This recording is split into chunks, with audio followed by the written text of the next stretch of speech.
This is a Sandy Boy Productions podcast.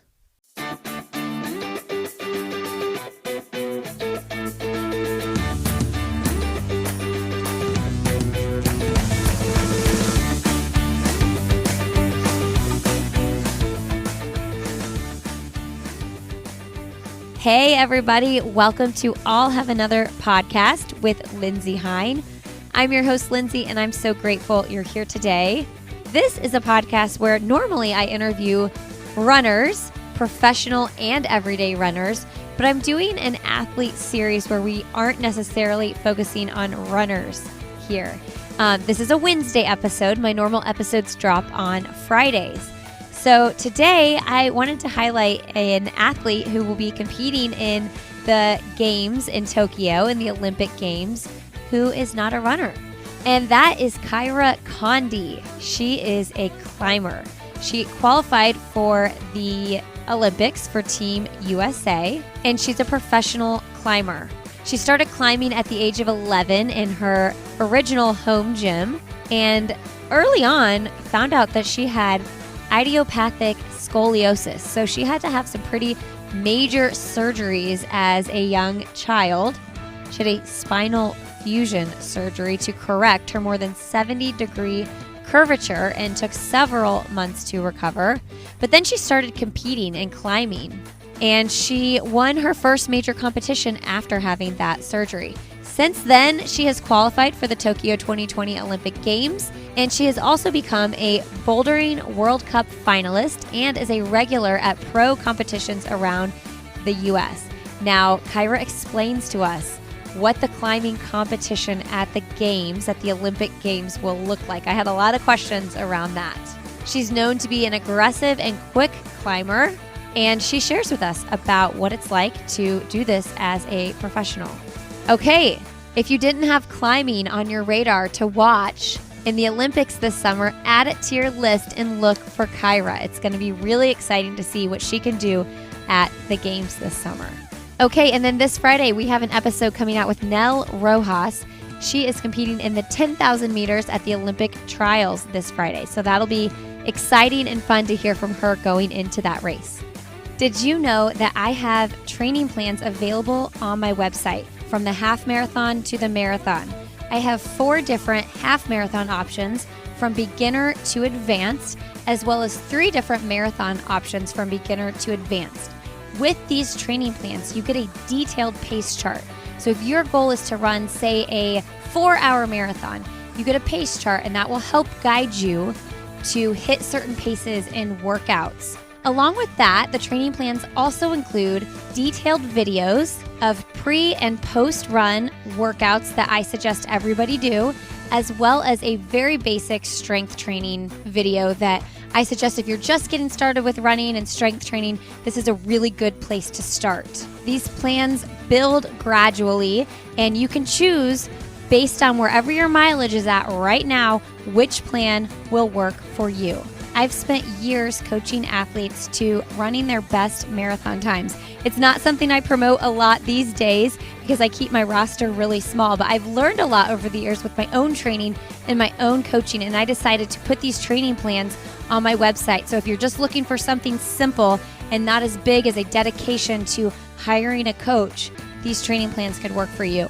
I've had a lot of really great feedback from the plans, people who have qualified for Boston using these plans, and I really believe in them. I spent a lot of time putting them together and had a lot of input from my husband, Glenn, who is also a runner. So you can check them out when you go to lindsayhine.com/shop and see if there is a plan for you. Okay, enjoy my conversation with Kyra Condie.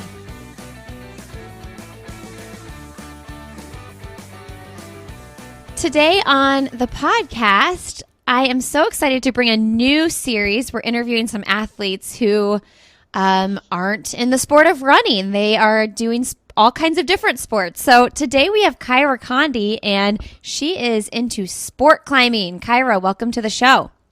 Hi, thanks for having me. I'm so excited. I've learned so much about what you do just in the past few days, and it's crazy. It's so cool to see this sport that's like newly an Olympic sport, and I'm so excited for you. Yeah. We got into, 2020, which is now 2021, for the first time. So that's a totally new Olympic sport. And we're also confirmed for 2024. So you'll see us in both this Olympics and the next one. That is so cool. So tell us a little bit about your backstory with climbing. You started when you were really young. So did it just start with your parents taking you to a climbing gym?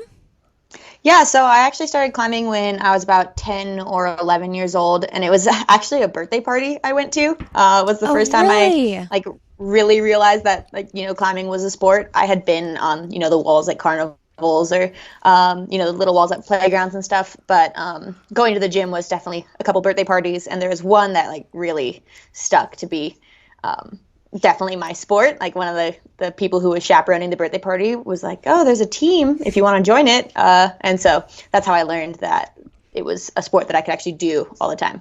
Do you remember the person whose birthday party that it was? Are you still friends? No, I don't think we are. It was in elementary school when everybody invites you to everybody's birthday party. So. Oh yeah, for sure. I just took my boys to a climbing gym, like a legit climbing gym for the first time. I'd never done it before, and they had a blast. It's a super fun sport, and I feel like kids are really intuitive at it. It's kind of one of those natural things that your body does is, we run, we walk, we swim, and we can climb. So I think it's really intuitive, and kids are usually actually really good at it. Yeah, my big boys, they are 8 and 6, so they're still pretty young, but it was cool to see them just try something totally new. I saw other kids there who are like, I was like, okay, these kids come to the climbing gym all the time. They're definitely regulars at this. Yeah, people are starting younger and younger. Like I started when I was 11, but even people I compete against started when they were 6 or 7, which is crazy. Okay, so tell the story about your back surgery. You start climbing, you're enjoying that, and then you find out you have to have this major surgery.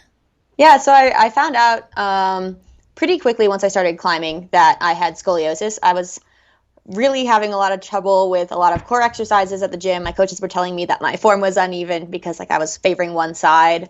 And it turns out that, my spine was just really twisted. So we found it really late. It was already, I think, 55 degrees when we found when I got my first x-ray, and that's already past the point of needing surgery. So pretty much immediately started consulting with surgeons and trying to figure out how long I would have to take off climbing, if I would be able to climb again. And I ended up getting 10 vertebrae fused together. So basically T2 through T12 in my back are one bone now. Wow. So that can't twist or bend at all. So things like, putting on a seatbelt are really hard because you can't twist behind you to grab the seatbelt. But climbing has been, pretty great for it. It's, really helps with balancing out your back muscles, and I only had to take 4 months off climbing, which was enough time for the bone to heal. So yeah, it was a big surgery. How old were you when you got the surgery? I believe I was 12, about to turn 13. It's crazy. The older you get, I feel like the more a surgery like that, you realize how intense that actually is. And at 12, were you more concerned with I just want to get back to climbing? Yeah, pretty much. I actually think the surgery came at a really good time. Yeah. Starting sports really young and getting too serious too fast can lead to burnout. And the surgery kind of forced me to have this break from climbing in a time where I maybe would have been getting pretty burnt out. So I think it really actually reinforced how much I love climbing and made me realize how much I wanted to do that sport for the rest of my life, because I was kind of in that stage where instead of going to climbing practice, I wanted to go to the park with friends or something like that. And so I think it came at a really good time. And yeah, I have a lot of respect for my parents for not showing me how much they were freaking out probably about right. Right. This is your spine. Older, yeah. Exactly. For sure. Do you have siblings, Kyra? Yeah, I have an older brother named Xander. He's 2.5 years older than me. And he's really good at music. He's a really, really talented and musician. What does he play? He's a really, really good singer and also amazing at the piano. But he can play pretty much everything now. I think he plays guitar and drums, and he's taught himself a lot. He has perfect pitch, which is he can hear a song and then just play it. So it's pretty nuts. That is a skill that you're just born with. I wish I had it. Yeah, exactly. Do you think that you're both really gifted at two very different things. Do you think any of that has to do with the way your parents cultivated just like teaching you to go after what you love? Yeah, I think my parents actually did a really good job of not pushing us towards anything, but really supporting us. So, like they had me take piano lessons, but as soon as I realized that my brother was way better at piano than I was, they didn't force me to do it, but they kind of encouraged me to follow it if I was enjoying it at all. Like, oh, you might regret this later if you quit piano lessons, and so I stayed with it for a while. So they were really good, I think, at pushing us to do the things that we wanted to do, but not applying too much pressure. I feel like you see the really intense parents, especially in youth sporting events all the time. Mm-hmm. And I think that's partially what leads to burnout. And I think my parents did an amazing job of making me feel really supported without actually applying too much pressure. Are you naturally competitive? Yeah, I think our whole family is actually. The Condies in general are kind of known for how competitive we are. So I would say I definitely am. So is that your dad's side of the family, or is that just like your family, like the four of you? Yeah, my whole dad's side of the family is really competitive for sure. Our Christmases were always intense with game playing and stuff. So tell us a little bit about sport climbing for the listeners who don't really know what it is. We kind of talked about going to a climbing gym, but as an Olympic sport, how exactly is it judged? How do you compete? Yeah, so that's a really good question. So competition climbing is what sport climbing encompasses. And competition climbing has 3 different disciplines. There's bouldering, lead climbing, and speed climbing. Okay. So speed climbing is the most straightforward discipline. It's just the wall is always the same. It's 15 meters tall. And basically there's beeps that start you, and then you go after the beep. And it's the person who gets to the top the fastest. So that one's super self-explanatory. Really exciting to watch. The world record times have just been like plummeting. It's really cool. I definitely recommend looking up a video of speed climbing if you haven't ever seen it. Yeah, for sure. Super impressive. And then bouldering is my favorite discipline. It's kind of short, powerful routes, and that's where you fall to the ground if you fall. So you only go up maybe 12 feet. Okay. And you get multiple tries on those climbs. So there tend to be kind of dynamic, kind of parkour style moves. Really intense, where sometimes it takes a couple tries and you only get 5 minutes to do each climb. Okay. So that's like how that one works. And then lead climbing is more of the endurance-based discipline. So you only get 1 try, and it's as far as you get on that route. And so usually it's more like 60 moves, where bouldering is somewhere between 5 to 10 moves. And it gets gradually harder as you go higher. And so the person who gets the furthest is the person who wins. Wow. So your favorite's bouldering. I've noticed a lot of your videos, you're on these like really small but walls that are inclined. Like it doesn't, you don't go super high. Do you focus on that mostly, or do you focus on them all equally, the 3 disciplines? Yeah, so bouldering is definitely my favorite, but the Olympic format, actually, we were only given 1 medal for the Olympics, so we had to figure out a way to combine all 3 disciplines so that each discipline was able to be represented at the Olympics.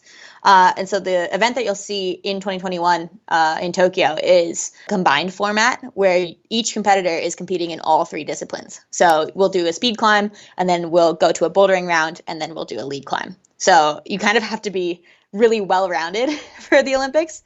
And it's actually really hard to be in good shape for all 3 at once. So that's a totally new challenge for basically all the sport climbers who are going to be at the Olympics, because most people have a discipline that they focus on. Wow. So I do love bouldering the most, though. Wow. Okay. So how do they pick the Olympic team? Is there 3 males and 3 females doing sport climbing for 2021? So for the U.S., we have 2 women and 2 men. And the way we qualified was actually at world events, not U.S. team trials. Okay. So we had to do like a certain level of well at certain competitions in order to qualify. And only 20 men and 20 women worldwide qualified. Oh, wow. All over the world, only 20 total. Yeah. And so it was really competitive this year to try to, or I guess it was, man, the years this year are all messed up. But in 2019, it was super competitive to try to qualify because there's so many talented climbers. And then there was a maximum of 2 per gender per country. Oh, okay. A max of 2. So when you qualified, was this the Bouldering World Cup circuit that you did? Was it that experience that qualified you? So you had to do well enough at the Bouldering World Cups as well as the lead World Cups, basically to get an invite to the Olympic qualifying event. And then at the Olympic qualifying event, that was like a single event that you had to then get top 6 at. Okay. To qualify. Wow. So that's the qualification path I had, was this like really long season of going to all the World Cups, trying to get the best results that I could, and then hoping that was enough to get an invite to this Toulouse qualification event in France, then getting that invite, training for that event, and then having to do well at that event. Okay, so I watched your video, the deep water solo video that you did. So crazy, so cool. I'm curious though, like you're competing, on whatever, the man-made walls. How much do you go out into like nature and practice on walls like that, just like the rocks out in the world? Yeah, I think it's actually something that's really interesting about climbing, is that there is this duality. We have this outdoor aspect of climbing and also the competitive indoor aspect. So if you're getting really burnt out on competitions, you can always go outside and challenge yourself in a totally different non-competitive environment, but it's still really challenging and really mentally involved to try climbs outside. So it's really cool that there's this two aspects of it, because I feel like a lot of sports don't have that. Gymnastics, you are training for competitions. You're not training to go do gymnastics outside, So it's definitely something that's really unique to climbing. I try to get out on rock as often as possible. Living in Utah, it's a lot easier than it was when I was living in Minnesota. There's just a lot more cool rocks around Utah. But as far as when I'm training for competitions, I try to focus mostly on indoors, and then on during off season is when I like to try to get outside. Yeah. I bet you're pretty good at gymnastics too, but did you ever give yourself the opportunity to dabble in that at all? I did gymnastics as a little kid before I started climbing, and I actually do think there's a lot of crossover. I think if you're good at gymnastics, it's a high chance that you're going to be pretty good at climbing. But for me, the back surgery really got in the way of trying to be a gymnast, so that's a dream for another life, I guess. Yeah, I was going to say, with your back situation, this might be a silly question, but can you do a back bend? Oh, no, not at all. Okay. Yeah. But gymnasts have always been some of the athletes I've looked up to the most in the Olympics, because climbing wasn't an Olympic sport, so I didn't have climbing to look at in the Olympics, but I've always been a huge fan. And so I definitely always felt most similar to the gymnasts in the Olympics, watching their team trials, and then the Olympics themselves reminded me of going to youth nationals and then going to youth worlds. I always felt kind of on a similar path to the gymnasts, even though we maybe weren't. Yeah, no, I can totally see that. Back to the 3 disciplines for the Olympics: the speed climbing, the bouldering, and is it lead climbing? Is that what you said? Yeah, lead climbing. Okay. I'm just a little bit confused. How is that, how is your performance judged? Obviously speed, it's who gets there first, but then cumulatively, how do they pick, how do you win gold, silver, bronze? Yeah, that's also a really good question. It's actually based on your rank in each. So say I win speed climbing, win bouldering, and then get 10th in lead climbing, I would have 10 times 1 times 1. So I'd have a score of 10. Okay. And so then, somebody who maybe gets second in all 3 disciplines, so 2 times 2 times 2, they'd have an 8 and they would win. Okay, got it. Okay, so talk to us a little bit about your training cycles. I am used to interviewing runners, so you kind of know, if someone's building up towards a marathon, they've got a 12 to 16 week cycle for that, that training cycle. What do your training cycles look like for your competitions? Yeah, so it's actually really new to have, for me personally, to have a training cycle with tapering and different blocks. I've never really done that before. With climbing, having not been an Olympic sport, we never had a ton of funding, and therefore there was never a ton of structure. So that's all these funding in the sport and coaches and all that is pretty new. And so USA Climbing now has full-time coaches who are awesome and have helped a ton. And so, yeah, I'm just now starting my first ever block training cycle. And what we're doing is kind of doing, not quite in everything at once, but kind of. So we're doing strength and power and endurance kind of all in the same block, and then rotating that, because you kind of need everything at once in climbing. You can't really only peak at one time as well, because the season's so long. So we try to have it so that we're peaking periodically throughout the season. But I tend to try to focus on bouldering because it does relate the most to both lead climbing and speed climbing. Okay. Whereas if I was only doing lead climbing, which is pretty endurance based, my bouldering, which is pretty power based, and speed climbing, which is also power based, would both suffer. So I try to focus on the thing that helps everything. Whereas, if I was only training lead, I think my other two disciplines would suffer a lot, if that makes sense. Yeah, it sounds like so much strategy, honestly. Yeah, there definitely is, especially when it comes to your ranks. Having a really low rank in one discipline can really help your score. If you can get that first place rank, you're going to have a much lower score than if you don't get that first place rank. So there's definitely a ton of strategy involved as well. Okay, so there's more funding in the sport now, more coaches. You have coaches for Team USA. Who guided you along the way when you were coming up? Like after you get your back surgery and you really start getting serious about it, who were the people that guided you and taught you the skills that you know now? Yeah, so that's also actually an interesting question for me so I grew up on a team from when I first started climbing in 2009, 2008 until about, I want to say, maybe 2011. And then I quit the team actually and trained by myself. And then I actually really trained by myself until I moved to Utah, which was in 2019. Wow.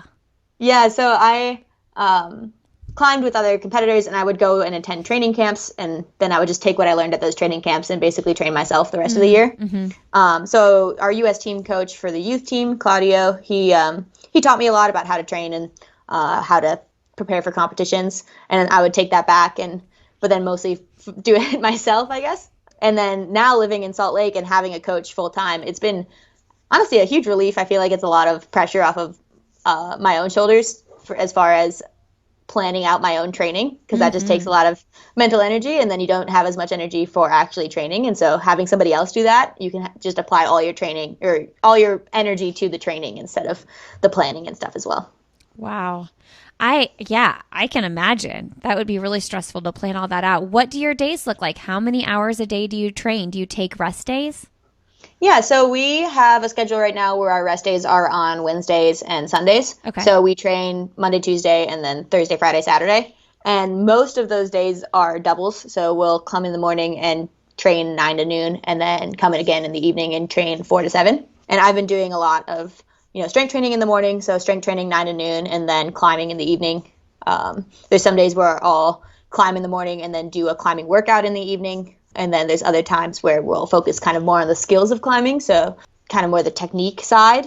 And that's a little less taxing, so that's pretty easy to do in the evening or late in the session. So that's kind of how it's scheduled out. 9 to noon. That's a lot of strength training. Well, there's a good amount of warm up in there and cool down, and a lot of rest as well. So you're definitely not just climbing the whole time or strength training the whole time. Yeah. So when I think of climbing, which I'm not experienced at all, I'm thinking like so much upper body, so much core. What are your strength workouts focused on, or is it just total full body? Yeah, so definitely more recently we've been doing actually lifting and strength training.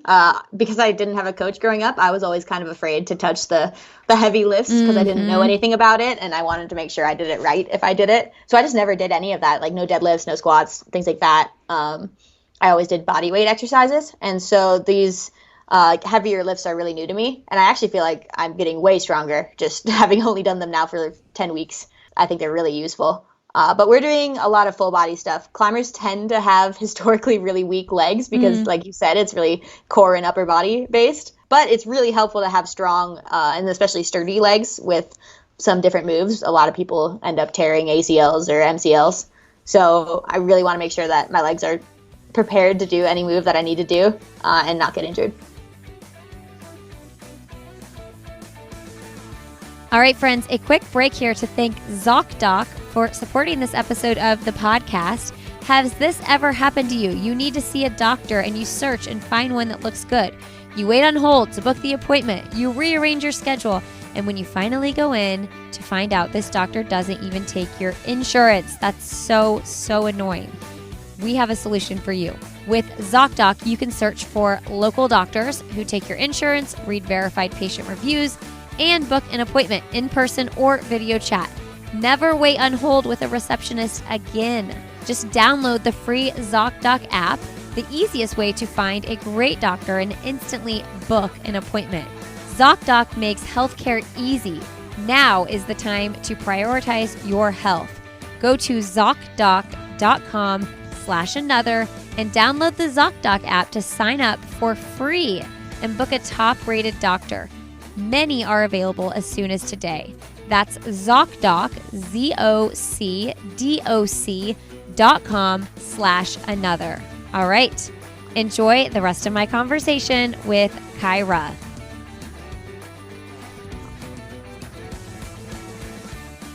I want to hear about the moment when you found out that sport climbing would be an Olympic sport. When did you find that out? So when I was in high school, I think it was in 2013, we were trying to get into the 2020 Olympics, and we actually got denied for the Olympics. They reinstated wrestling instead of putting in any new sports. And so we thought, no chance for 2020. We'll look forward to 2024. I even have a timeline from my, I think, senior year of high school where I wrote the 2024 Olympics on the timeline as like a check mark. But the Tokyo organizing committee actually said that they were able to hold 5 more events than previously thought. And so it was actually in 2016 that we found out that Tokyo was able to hold climbing. And Japan, the Japan team is actually amazing at rock climbing. So I think they probably were pushing pretty hard to have climbing in the Olympics, especially because it's in Japan. And Japan is so dominant in climbing, so I think that's going to be really exciting. But yeah, so it was in 2016, I was in college, and I was realizing how well the timeline was going to work out for me, that I was going to graduate college in 2018, and then the 2020 Olympics, that's like only 2 years afterwards, so it'd be pretty easy to, focus entirely on climbing and try and qualify. So I think it was 2016 that I really started focusing on it, since that's when we found out that it was included in the Olympics. That's so cool. I mean, it's kind of crazy to think you're pursuing this sport that you love so much, not knowing, that it would be an Olympic sport. Not to say that you couldn't keep pursuing it, but it certainly heightens the excitement. Definitely. I mean, like I said, I was looking up to gymnasts as a kid as far as like the closest sport that I had to look up to in that Olympic space. And I had always been a huge Olympic fan. So having climbing be included was like a pretty big dream that I never thought was really going to come true. And so when it did, it was pretty huge. Well, and I love this, like, seeing these non-traditional sports kind of move into the spotlight a little bit more. I mean, I think that we think, oh, I'm going to put my kids in soccer and gymnastics and basketball. But when I was at that climbing gym with my kids, I was like, I want to make sure I'm exposing my kids to like all these other different types of sports so that they can be more agile and just like find out like maybe that's what they love. Maybe, like if you're only exposing your kids to soccer or basketball and those traditional sports, who knows what they could be missing out on. Yeah, for sure. I'm on the board of USA Climbing, and this is actually something that we've talked about a lot, is kind of this idea that kids need to participate in a lot of sports, kind of, to find out what they love. And also it does just prepare kids better for being an athlete in general if they get to be really multidisciplinary basically in different sports. So, doing gymnastics, doing soccer, doing climbing, like it will help you become a better athlete when you focus eventually on one sport. Yes, I love that so much.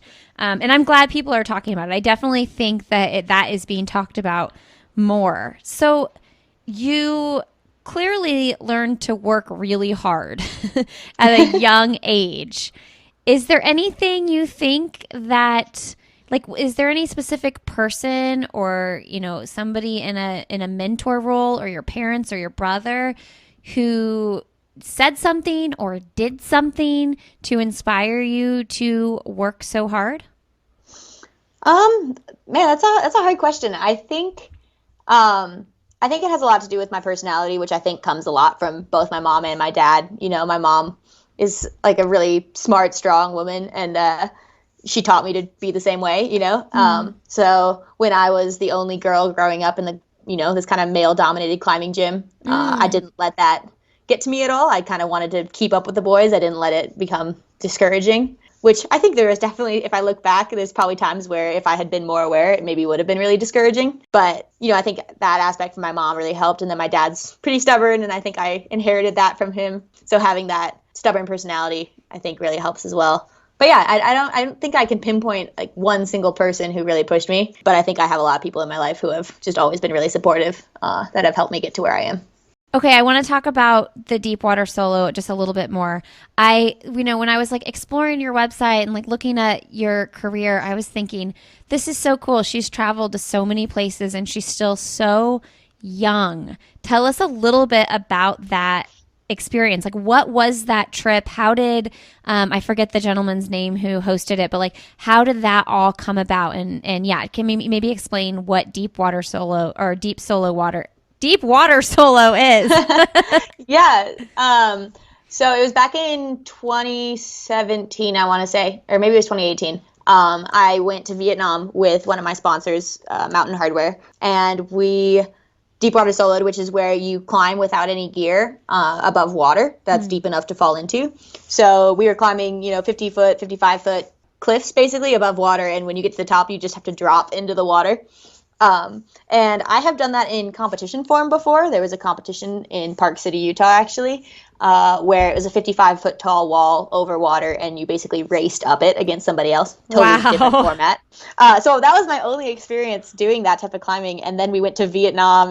We're halfway across the world, climbing above the ocean. I'm kind of a terrible swimmer to begin with. Climbers are kind of traditionally bad at other sports. It's kind of funny. But yeah, I'm a bad swimmer, and I was like, I'm in the ocean, I'm climbing over water. I have all this pressure from this film we're making. I was worried that I was gonna not be able to do it. Like, I was worried I was gonna be too scared. But actually, once I got out there, it's so beautiful, and you're just so inspired by how much rock is around you, and to be able to climb it was just like a totally different and totally surreal experience, and something I'm like pretty grateful to have been able to do. But basically, yeah, it's you're climbing. It's like one of the more pure forms of climbing I've done, I think, because you really only have your climbing shoes and your chalk, and then when you fall into the water, and like nothing catches you. I actually find it almost less scary in some ways than some other types of climbing, because like, if you fall, you're falling into the water. Yeah. Whereas, in if you're lead climbing, you have a rope on you. Like, you do not want to fall and hit the ground, which you don't. The rope catches you. But Yeah. There's always that like kind of fear aspect of like, I'm not gonna hit the ground. Whereas in deep water soloing, you're going to hit the ground, but it's water. So yeah, for sure. One of the things I heard you mention in that documentary is the fear management. And I thought, wow, I love that concept, fear management, because it can apply to so many things, not just in, the deep water soloing, but anything in life, like managing your fear so that you can have a balanced and healthy headspace. So, can you talk about what fear management is to you and how you apply different principles or techniques in your own life to manage it? yeah, so I think in climbing, it's pretty normal to get scared a lot, and I think some people let that really discourage them. It can be really upsetting that you're feeling afraid. But I think, it's super natural to feel afraid. And so I think it's something that we kind of have to embrace in climbing a lot. And personally, I try to evaluate, okay, am I afraid for a logical reason, or is it a non-logical reason? And if it's a logical reason, then I maybe reevaluate if I should be doing it or not. And then if it's, more of a non-logical fear, then I try to push through it and overcome it, which is a really good feeling. But I think, realizing that fear is like a really natural thing to be feeling is something that a lot of people struggle with, because it can be really upsetting and, you feel like you're not supposed to be feeling that way. But I think embracing it and knowing that that's what you're feeling is really important. Yeah, for sure. So what are you most excited about for the Olympics?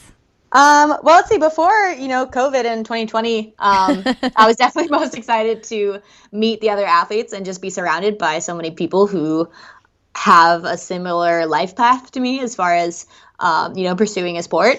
But, with how we're not knowing how it's going to look, I'm honestly just really excited to compete and hopefully, have a exciting event for people to look forward to during such a weird time in the world, so that's kind of what I'm most excited for. Yeah, it's going to be so fun for everybody to just, even us that are just spectating from our TVs, like it'll feel normal, like we're used to watching the Olympics every 4 years. Like, it's going to feel so good to get to see all the athletes out there competing.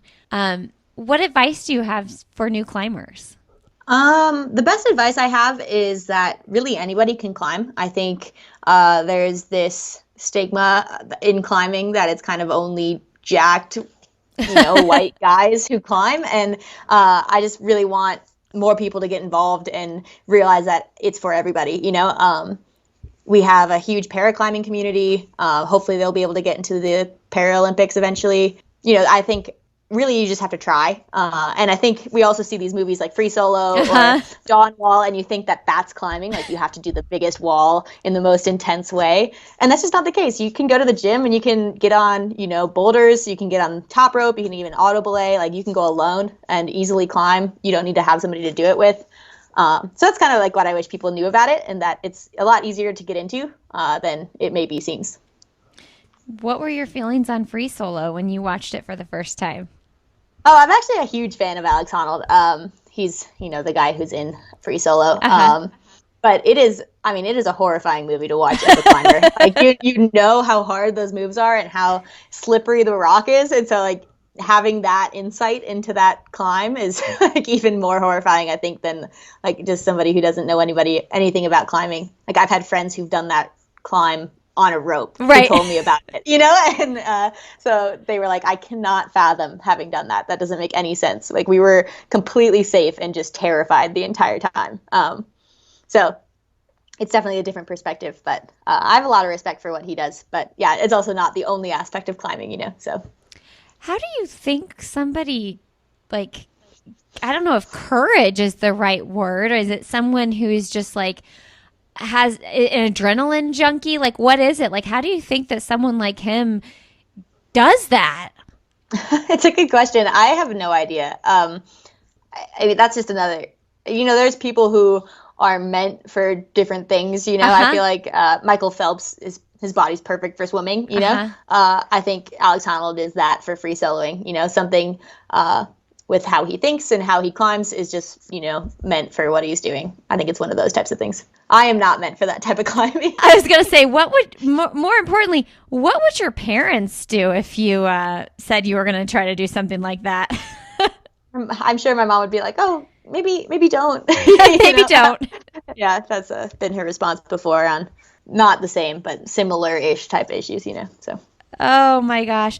Well, I know you're a big fan of the Olympics in general. Are there any performances that you've watched in your lifetime that were just important moments for you to watch that have inspired you to be the athlete that you are today? The one that sticks out actually was I was at a pre-nationals training camp, and we had a little TV in our girls' room, and we were watching the gymnastics Olympic trials, and Gabby Douglas was just absolutely killing it, and I became a huge fan. And then so she qualified for the Olympics, and I qualified for Youth Worlds, and I just kind of saw this kind of similar path, like I was saying. And then I was at the pre-Worlds training camp, so this was in youth climbing, and I was watching the Olympics, and Gabby Douglas won the all around and the team all around, and I thought she was amazing. And so that one really sticks out because I was also training for, what seemed like a really big event for me. And I just remember being so inspired by her. That's so cool. I feel like we've been talking about Simone Biles so much recently that I don't want to say I forgot about Gabby Douglas, but my mind has been more focused on Simone Biles. So now I'm like, oh my gosh, yeah, Gabby Douglas. She was amazing. I have a huge crush on Simone Biles. She's definitely somebody I would like to meet if I had the chance in Tokyo, but I'm not sure if there's going to be much crossover in as far as other sports that we get to see and stuff. Okay. Well, I see you're a vegetarian and you cook most of your meals. I'm a vegetarian too. What's your favorite thing to cook? I love pasta in basically any form. So my go-to easy dinner is definitely just pasta marinara sauce, where I blend up some cherry tomatoes and cook it down and just put it on pasta. But I make a lot of rice, tofu, veggies, and peanut sauce type things. I don't know, but I'm always looking for good recipes. So paella has also been a favorite recently, vegetarian paella. Yeah. I am super into the Oh She Glows cookbook. Do you know it? I don't know that one. I mean, it's vegan, and I'm definitely not vegan, but there's some really good recipes in it.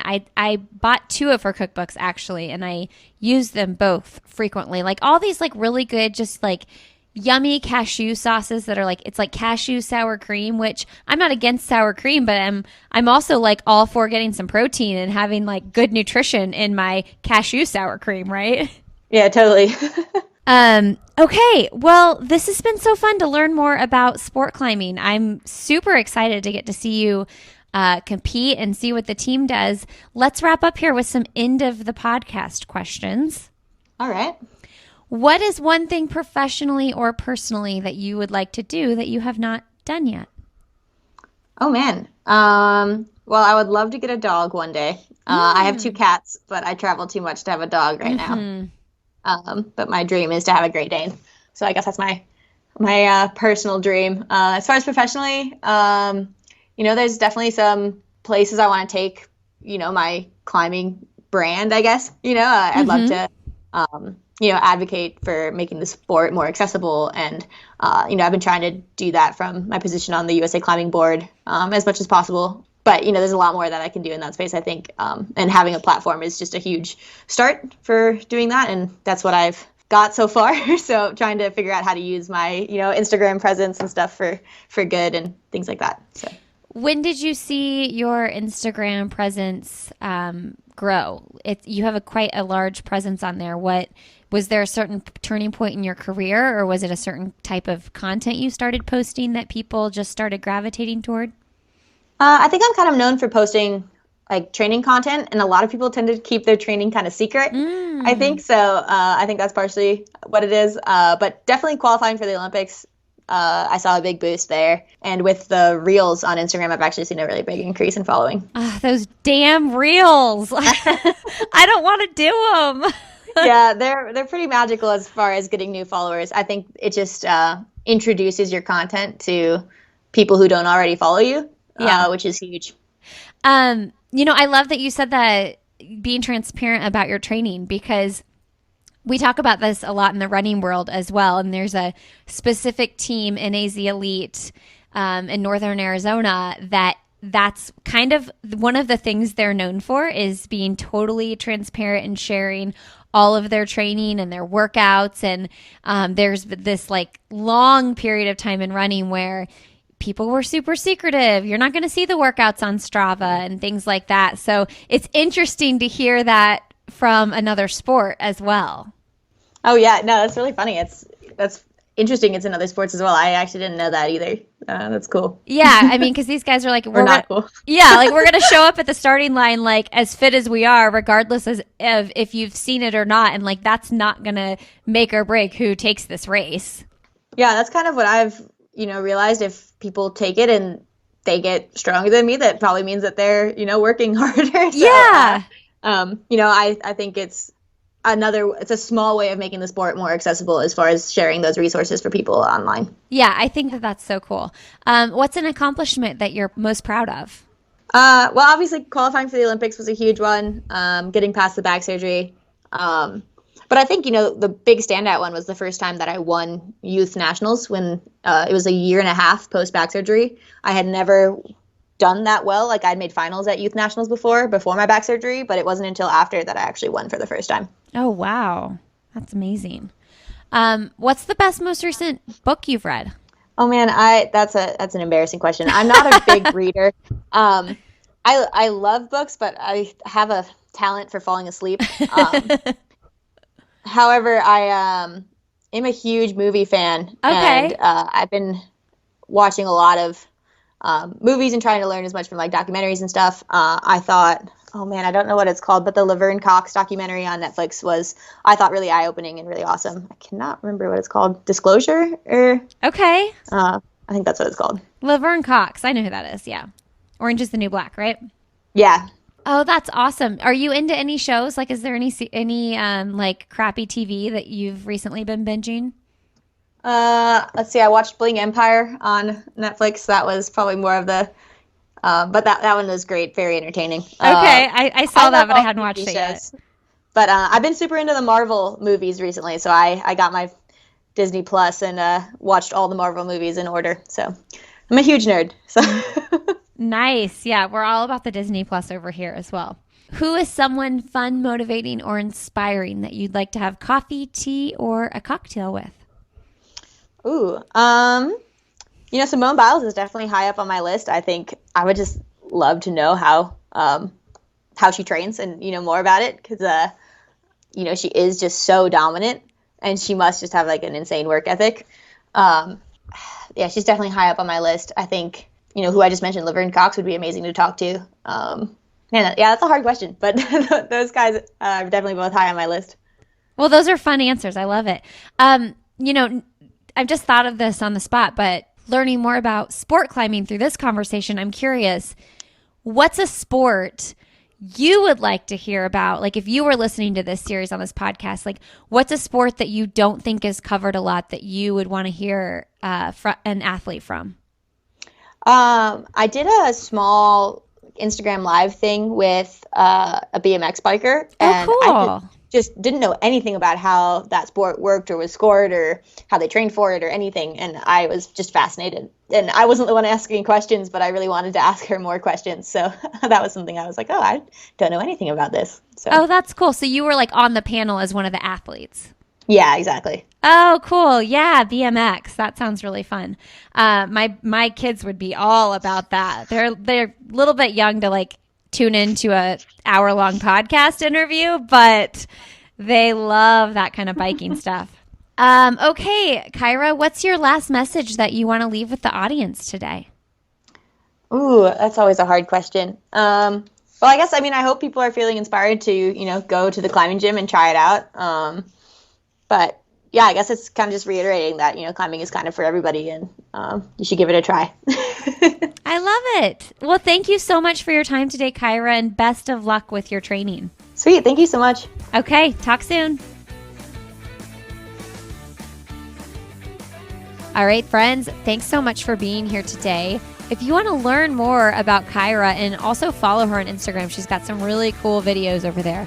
Go to Kyra _Condie on Instagram. That's KYRA_CONDIE and check her out. You can also find me on Instagram. I am Lindsay Hine 626. You can find me on Twitter at Lindsay Hine, and you can find me on Facebook. I'll have another podcast with Lindsay Hine where we have a group as well. Okay, and yep, we have Nell Rojas coming out this Friday, so just double episodes for the fun of it this week. I hope you learned something about climbing like I did and had fun listening to that conversation with Kyra. All right, have a really great rest of your day, and we will see you Friday with another episode here on All Have Another.